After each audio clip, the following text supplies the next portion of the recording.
Alphabets গুলো আমরা হচ্ছে এখন আমি একবার পড়বো, এরপর আপনারা চেষ্টা করবেন, আমি ইন্ডিভিজুয়াল জিজ্ঞেস করবো আপনাদেরকে, আপনারা হচ্ছে জিনিসটা আবার পরে রিড আউট করবেন আমার সাথে সাথে। ফার্স্ট হচ্ছে আ, দিস ওয়ান ইজ আ। বে, সে,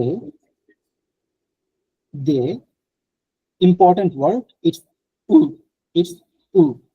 আমি যদি একটু আপনাদেরকে ফেশিয়াল এক্সপ্রেশনটা দেখাই, উ, ঠোঁটটাকে গোল করে উ, এই জায়গা থেকে উ।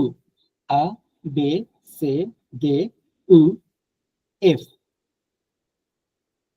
তারপর হচ্ছে জে, নট জি, ইটস জে।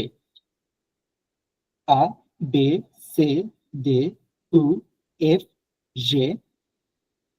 আশ, ই, জি, আশ, ই, জি, কা, এল, এম, এন। ও, পে, কু, এফ, এস, তে, উ, ভে, ডব্লিউ, এক্স, ইগ্রেট, জেড। I know it's difficult. Okay, আমরা